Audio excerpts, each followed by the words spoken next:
നമസ്കാരം പ്രിയരെ, ഞാൻ നിത്യസഹായകൻ അനിൽ കാട്ടാമ്പാക്ക് നീഴൂർ. ഞാനിപ്പോൾ നിങ്ങളുടെ മുന്നിൽ നിൽക്കുന്നത് നിങ്ങളുടെ ഏറെ കരുണയും നിങ്ങളുടെ ഏറെ സഹായവും ആവശ്യമായിട്ടുള്ള ഒരു കുടുംബത്തെ പരിചയപ്പെടുത്തുവാനാണ്. ഞാനിപ്പോൾ നിൽക്കുന്നത് കോട്ടയം ജില്ലയിൽ കടുത്തുരുത്തി നിയോജക മണ്ഡലത്തിൽ കടപ്ലാമറ്റം ഗ്രാമപഞ്ചായത്തിൻ്റെ 12-ാം വാർഡിലെ ഒരു ഭവനത്തിലാണ്. സുധനൻ എന്ന എടച്ചേരിൽ സുധനൻ എന്ന മകൻ്റെ ഭവനത്തിലാണ് നിൽക്കുന്നത്. ആ മകൻ 6 വർഷങ്ങൾക്ക് മുൻപേ ഗുജറാത്തിലെ ഒരു തുണി കമ്പനിയിൽ വസ്ത്രങ്ങൾക്ക് കളർ കയറ്റുന്നതുമായി ബന്ധപ്പെട്ട ജോലി മേഖലയിൽ ആയിരുന്നു. ആ മകൻ 6 വർഷങ്ങൾക്ക് മുമ്പ് ഒരു ശാരീരിക അസ്വസ്ഥതയും ബോധക്ഷയവും ഉണ്ടാകുക വഴി ആശുപത്രിയിൽ അഡ്മിറ്റാകുകയും പരിശോധനയിൽ അദ്ദേഹത്തിൻ്റെ ഒരു ശ്വാസകോശത്തിന് തുളകൾ വീണ് വല്ലാത്ത അപകടകരമായ സ്ഥിതിയിലേക്ക് പോകുകയും ചെയ്യുന്നു എന്ന് അറിയുകയും അതുവഴി ഡോക്ടറിൻ്റെ നിർദ്ദേശമനുസരണം ഇനി ജോലിയിൽ പ്രവേശിക്കുവാൻ കഴിയില്ല എന്ന അവസ്ഥ ഉണ്ടാകുകയും ചെയ്തു. അദ്ദേഹവും ജീവിത പങ്കാളിയും മക്കളും അതോടുകൂടി ജീവിതത്തിൻ്റെ ഒരു വലിയ പ്രതിസന്ധി ഘട്ടത്തിലാകുകയും ഗുജറാത്തിലെ ജോലി അവസാനിപ്പിച്ച് അദ്ദേഹം സ്വന്തം നാട്ടിലേക്ക് പോരുവാൻ തീരുമാനിക്കുകയും കേരളത്തിൽ എത്തിയ അദ്ദേഹത്തിൻ്റെ ജീവിതം നമ്മളുടെ കടപ്ലാമറ്റം ഗ്രാമപഞ്ചായത്തിൻ്റെ 12-ാം വാർഡിൽ ആരംഭിക്കുകയും ചെയ്തു. അപ്പോൾ ചെറിയ രീതിയിൽ ഒക്കെ അസ്വസ്ഥതകൾ വീണ്ടും ഉണ്ടാകുന്നു എങ്കിലും ലോട്ടറി വിൽപ്പനയും മറ്റു കാര്യങ്ങളുമൊക്കെയായി ബന്ധപ്പെട്ട് അദ്ദേഹം ലോട്ടറി വിറ്റും കുടുംബജീവനം നടത്തുന്നതിന് വേണ്ടി അധ്വാനിക്കുകയും ഒക്കെ ചെയ്തു. അദ്ദേഹത്തിൻ്റെ ജീവിത പങ്കാളി ഈ ചെടികൾ ഒക്കെ വിൽക്കുന്ന ചെടികളൊക്കെ നട്ട് പിടിപ്പിക്കുന്ന നഴ്സറിയിൽ താൽക്കാലിക ജീവനക്കാരിയായി ചെറിയ വേതനത്തിനാണെങ്കിലും ഒരു ജോലി ചെയ്തുകൊണ്ട് കുടുംബത്തിലേക്ക് ഉള്ള വരുമാന മാർഗവും ഒക്കെ ക്രമീകരിച്ച് ഈ 6 വർഷത്തിൻ്റെ ഇടയിൽ മെഡിക്കൽ കോളേജ് ഹോസ്പിറ്റലിൽ ഡോക്ടർ വേണുഗോപാൽ സാറിൻ്റെ ചികിത്സയിൽ ആ മകൻ മുന്നോട്ട് പോയിക്കൊണ്ടിരിക്കുന്നത്. മെഡിക്കൽ കോളേജിലെ 6-ാം വാർഡിലും 2-ാം വാർഡിലും കുറവലങ്ങാട്ട് ആശുപത്രിയിലുമൊക്കെയായി ഈ 6 വർഷക്കാലം നീങ്ങുമ്പോൾ അദ്ദേഹത്തിന് വലിയ ചികിത്സാ ഭാരച്ചെലവുകളും എല്ലാം കൂടി വരികയും അതുവഴി ഏറെ പ്രയാസത്തിലാകുകയും കുടുംബത്തിൻ്റെ അനുദിന കാര്യങ്ങൾ എല്ലാം പ്രയാസത്തിലാകുകയും ചെയ്തു. സഹായങ്ങൾ വേണ്ടി വരുന്ന അവസ്ഥയാണ്. ഈ അവസ്ഥയിൽ അവർ മുന്നോട്ട് പോകുന്നത് സുമനസ്സുകളുടെ സഹായത്താലാണ്.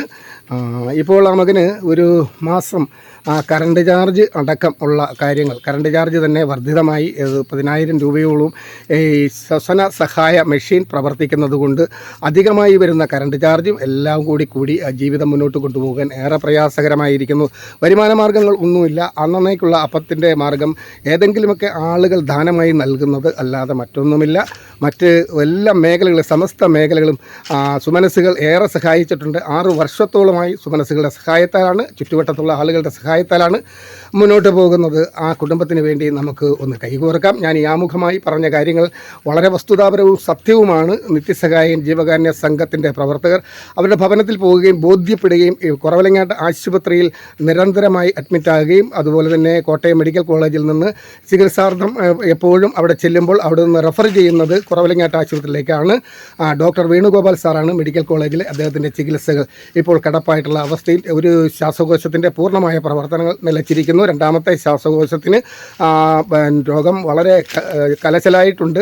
അപ്പോൾ ഈ അവസ്ഥയിൽ ആ കുടുംബത്തെ നമുക്ക് ഒന്ന് കൈ ചേർത്ത് സഹായിക്കുവാൻ, ഒരു കൈ കോർക്കുവാൻ നിങ്ങൾ ഈ കാണുന്ന ആളുകൾ, ഈ വീഡിയോ കാണുന്ന ആളുകൾ ഇതൊന്ന് ഷെയർ ചെയ്യുകയും ഒരു 100 രൂപയെങ്കിലും ആ കുടുംബത്തിന് വേണ്ടി സഹായിക്കുകയും ചെയ്യണം. അദ്ദേഹത്തിൻ്റെ കൊച്ചുമകൾ ജിൻഡോ സുധനൻ എന്ന മകള് 6-ാം ക്ലാസ്സിൽ പഠിക്കുന്ന മകൾ പറയുന്നത് അച്ഛന് വേണ്ടി നമ്മളോടൊന്ന് പ്രാർത്ഥിക്കുവാനും അതുപോലെ ഒരു ചെറിയ സഹായം ചെയ്തും ആ അച്ഛനെ അവർക്ക് തിരിച്ചു നൽകുവാൻ ആ മോൾ ആവശ്യപ്പെടുന്നു.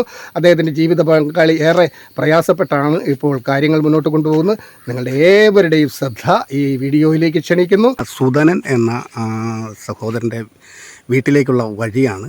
മെയിൻ റോഡിൽ നിന്ന് വന്ന് ഒരു ബൈ റോഡ് കയറി ഒരു 200 മീറ്ററോളം ഈ റബ്ബർ തോട്ടത്തിൽ കൂടി നടന്ന്, ഇതൊരു നടപ്പ് വഴിയാണ്, ഈ നടന്ന് വേണം അദ്ദേഹത്തിൻ്റെ വീട്ടിലേക്ക് എത്താൻ. അദ്ദേഹം ശയ്യാവലംബനായി കിടക്കുന്ന സ്ഥിതിയിൽ അദ്ദേഹത്തെ ഒരു ആശുപത്രിയിൽ കൊണ്ടുപോകുമ്പോൾ ഒരു ആംബുലൻസ് വിളിക്കുമ്പോൾ ഈ 200-250 മീറ്റർ ദൂരം അദ്ദേഹത്തെ കസേരയിലിരുത്തിയും അല്ലെങ്കിൽ പുതപ്പ് നന്നായിട്ട് ബലവത്തായിട്ട് കൂട്ടിക്കെട്ടി അതിൽ ആണ് ആ സഹോദരനെ എടുത്തുകൊണ്ടുവരുന്നത്. ഈ വഴി അത് നിങ്ങൾക്ക് ഒന്ന് കാണുവാൻ വേണ്ടി ഞാൻ ഇട്ടതാണ്. ഈ വഴിയിൽ കൂടി വന്നിട്ട് നമുക്ക് ഒരു തോടുണ്ട്. ആ തോടിൻ്റെ കുറുകെ ഒരു പാലം, ഇതാണ് ഒരു തടിപ്പാലാണ്. ഈ തടിപ്പാലത്തിൽ കൂടി വേണം സഹോദരനെ നമുക്ക് കൊണ്ടുവരാൻ. ഈ തടിപ്പാലത്തിൽ കൂടി ഭാരം വഹിച്ചുകൊണ്ട് നടക്കുന്നത്, ഭാരമില്ലാതെ നടക്കാൻ തന്നെ വളരെ പ്രയാസമുള്ള സാഹചര്യമുള്ളപ്പോൾ ഭാരം വഹിച്ചുകൊണ്ട് ഒരാളെ എടുത്തുകൊണ്ട് കസേരയിലിരുത്തി അല്ലെങ്കിൽ പുതപ്പിൽ സഞ്ചി പോലെ ആക്കി ആളെ രൂപപ്പെടുത്തി ഇങ്ങോട്ട് എടുത്തുകൊണ്ട് വരിക പ്രയാസമാണ്. ഞാനിപ്പം പാലത്തിൽ കൂടി നടക്കുകയാണ്.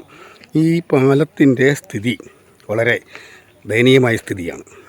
ഈ പാലത്തിൽ കൂടിയാണ് മകനെ ആശുപത്രിയിൽ മെഡിക്കൽ കോളേജിൽ ഒക്കെ ആയി കൊണ്ടുപോകുന്നത്. അതോട് കടന്നിട്ട് ഇപ്പോൾ വീട്ടിലേക്ക് എത്തുന്ന വഴിയാണ്. ഈ വഴിയിൽ അദ്ദേഹത്തിൻ്റെ ഭവനവും കൂടി ഞാൻ കാണിക്കുകയാണ്. ഭവനത്തിലേക്ക് എത്തുമ്പോൾ ഇതാണ് അദ്ദേഹത്തിൻ്റെ ഭവനം. ഇത് ദൂരക്കാഴ്ചയാണ്.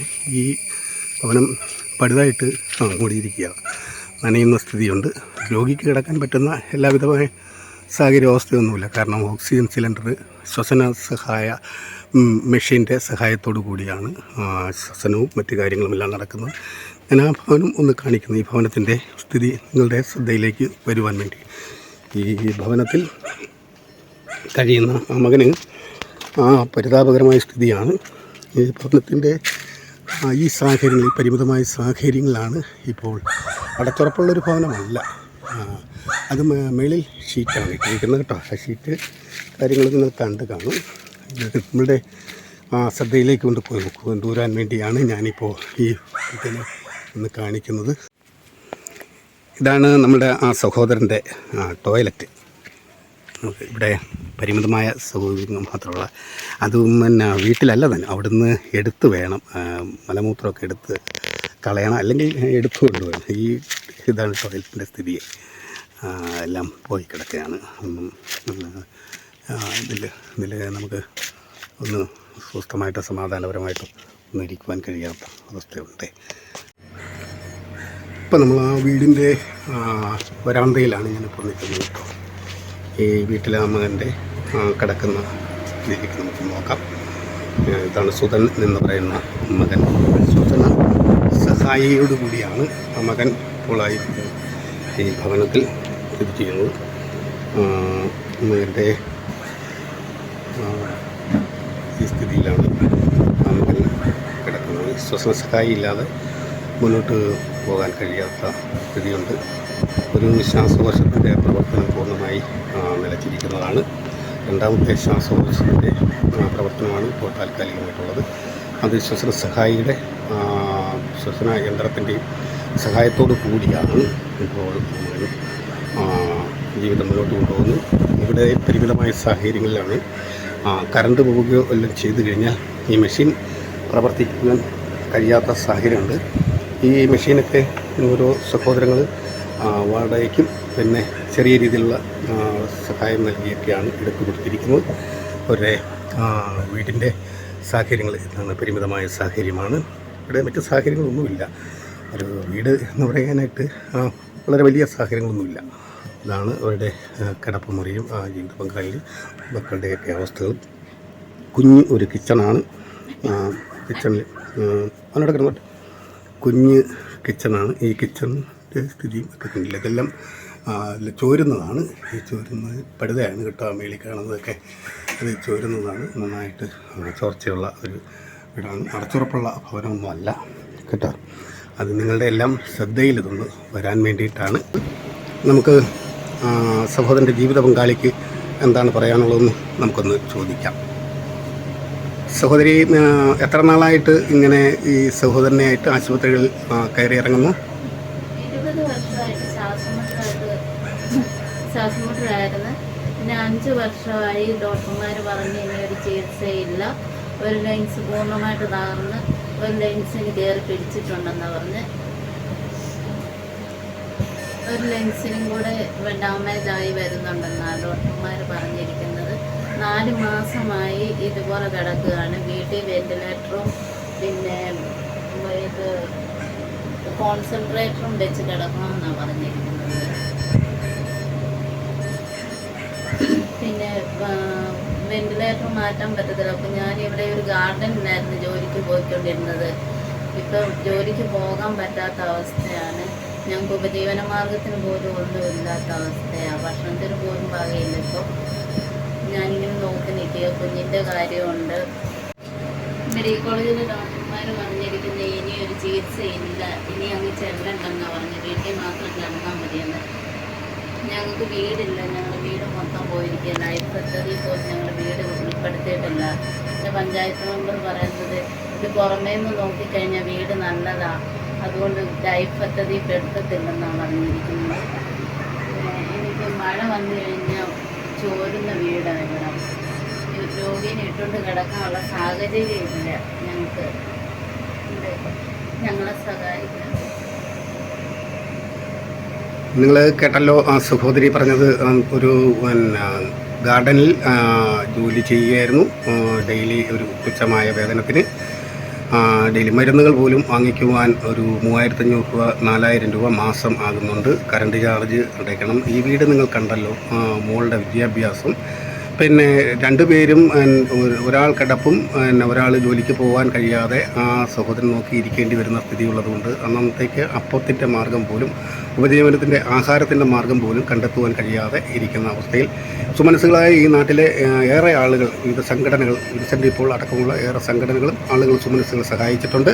എന്നാൽ ആവശ്യങ്ങൾ ഏറെ വലുതും അതോടൊപ്പം തന്നെ അത് ദൈർഘ്യമുള്ള ആവശ്യങ്ങൾ കാലങ്ങളോളം ആയിരിക്കുകയും ചെയ്യുമ്പോൾ നമ്മളെ സഹായിച്ചുകൊണ്ടിരിക്കുന്ന കരങ്ങളോട് വീണ്ടും വീണ്ടും സഹായം ചോദിക്കുവാൻ ഇവർക്കൊരു സങ്കോചമുണ്ട്. സഹായിക്കുന്ന ആളുകളോട് വീണ്ടും വീണ്ടും ചോദിക്കുക എന്ന് പറയുന്നത് ഇവരെ മാനസികമായി വല്ലാതെ അലട്ടുന്നുണ്ട്. അതുകൊണ്ട് ഞാനിങ്ങനെ ഒരു വീഡിയോ ചെയ്യുവാൻ, നിത്യസഹായം ട്രസ്റ്റ് ഇങ്ങനെ ഒരു വീഡിയോ ചെയ്യുവാൻ ഇടയാക്കിയ സാഹചര്യവും അവരുടെ ആവശ്യങ്ങൾ വലുതും പരിമിതമായ സഹായഹസ്തങ്ങളും ആണ്. ആ സഹായഹസ്തങ്ങളോട് വീണ്ടും വീണ്ടും ചോദിക്കുവാൻ കഴിയാത്തതുകൊണ്ടും ഇത് നിങ്ങളുടെ ശ്രദ്ധയിലേക്ക് എത്തുമ്പോൾ നിങ്ങൾക്ക് ഒരു 100 രൂപ ഒരു പ്രാർത്ഥന, അതുപോലെ തന്നെ ഈ വീഡിയോ കാണുന്നവർ അതൊരു ഷെയർ, ഒരു കമൻറ്റ്. എൻ്റെ തൊട്ട് അയൽവക്കത്ത് താമസിക്കുന്ന അവരുടെ ഒരു ബന്ധുവുണ്ട്. ചേച്ചിയും ചേച്ചിയുടെ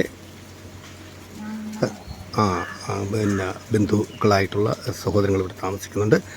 അവരോട് നമുക്കൊന്ന് ചോദിക്കാം, ഇവിടുത്തെ ഈ സ്ഥിതിയിൽ ഇവർ എങ്ങനെയാണ് ഇവരെ സഹായിച്ചുകൊണ്ടിരിക്കുന്നത് എന്നൊരു. സഹോദരിയുടെ പേര് ജാൻസി എന്നല്ലേ? നിങ്ങൾ എപ്പോഴും ഈ വീടുമായി ബന്ധപ്പെട്ട് ഒരു ആശുപത്രി കൊണ്ടുപോകുന്നതൊക്കെ ബന്ധപ്പെട്ട് എങ്ങനെയാണ്? വളരെ ദുരിതകരമായ ഒരു അവസ്ഥയാണ്. ഇതിന് 2-3 പേര് കൂടി ചുമന്ന് വേണം ഈ തോടക്കര കടത്താൻ. ഞാൻ ഒരാളെ ഉള്ളു സഹായിക്കാൻ, ഒരു സഹോദരി മാത്രമേ ഉള്ളൂ. ഞാൻ വേറെ ആരും ഇല്ല, അപ്പനുമില്ല, അമ്മയില്ല. വല്ല ആഹാര കാര്യങ്ങളും അവരുടെ മറ്റ് കറണ്ട് ചാർജും ഒക്കെ അടച്ചു പോകാനായിട്ട് കഴിയുന്നുണ്ടോ? ഇപ്പോൾ ഈ ശ്വസന സഹായി ഒക്കെ ഇവിടെ ഉപയോഗിക്കുമ്പോൾ നന്നായിട്ട് കറണ്ട് ഫുൾ ടൈം വർക്ക് ചെയ്യണമല്ലോ. അപ്പോൾ ഒരു മാസത്തേക്ക് ന്യായമായ കറണ്ട് ആവുമല്ലോ. അപ്പോൾ അതിൻ്റെ സങ്കടകരമായ സ്ഥിതിയാണ്. വരുമാനം ഉണ്ടായിരുന്നത് സുധനൻ ചേട്ടൻ കിടപ്പായതോടുകൂടി അതിൻ്റെ ലോട്ടറി കച്ചവടമൊക്കെ ആയിരുന്നല്ലോ തീരെ വയ്യാതെ അവസ്ഥയിൽ. അതുമെല്ലാം നിന്നുപോയി. പിന്നെ ഗാർഡനിലെ ജോലിക്കാണെങ്കിലും പോയിക്കൊണ്ടിരുന്ന ആ സഹോദരിക്ക് ഇപ്പോൾ പോകാൻ കഴിയുന്നില്ലല്ലോ. അപ്പോൾ ഒരു കിലോ അരി മേടിക്കണമെങ്കിൽ പോലും ആരെങ്കിലും ആശ്രയിക്കേണ്ടി വരുന്നു. ആ കുഞ്ഞിനെ 6ാം ക്ലാസ്സിൽ അയൽവാസികൾ സഹായിച്ചുകൊണ്ടിരിക്കുന്നു. അപ്പോൾ നമ്മളുടെ ആവശ്യങ്ങളേറെയും, പക്ഷേ സഹായിക്കുന്നവർ നമ്മുടെ ചുറ്റുവട്ടത്തുള്ള എപ്പോഴും നമുക്ക് സഹായം ചോദിക്കാൻ ഒരു ബുദ്ധിമുട്ടുമുണ്ട് അല്ലേ? അപ്പോൾ ഈ അവസ്ഥയിൽ ആണ് ഈ കുടുംബം പോയിക്കൊണ്ടിരിക്കുന്നത്. മോളുടെ പേരെന്താണ്? ജിൻറ്റു 6ാം ക്ലാസ്സിൽ കളത്തൂർ UP സ്കൂളിൽ പഠിക്കുന്നു. മോൾക്ക് അച്ഛൻ്റെ ഈ അവസ്ഥയിൽ എന്താ പറയാനുള്ളത്?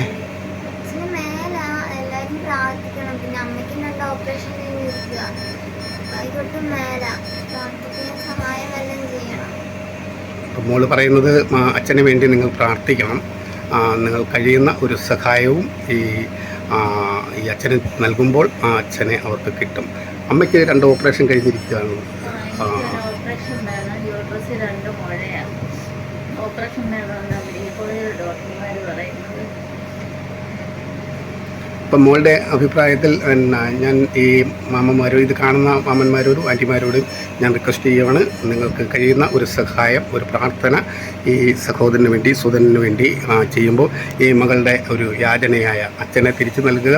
ആ ഒരു സഹായം, ഒരു പ്രാർത്ഥന നിങ്ങൾ വഴി ദൈവത്തിൽ ഉണ്ടാകുക. ഇതാണ് ആ മകൾ ആവശ്യപ്പെടുന്നത്. നമുക്ക് എല്ലാവർക്കും ചേർന്ന് ഈ കുടുംബത്തോടൊപ്പം സഹകരിക്കുകയും ഇവരെ നമുക്ക് കയ്യിൽ ഏറ്റുവാങ്ങുകയും നെഞ്ചോട് ചേർക്കുകയും ചെയ്യാം.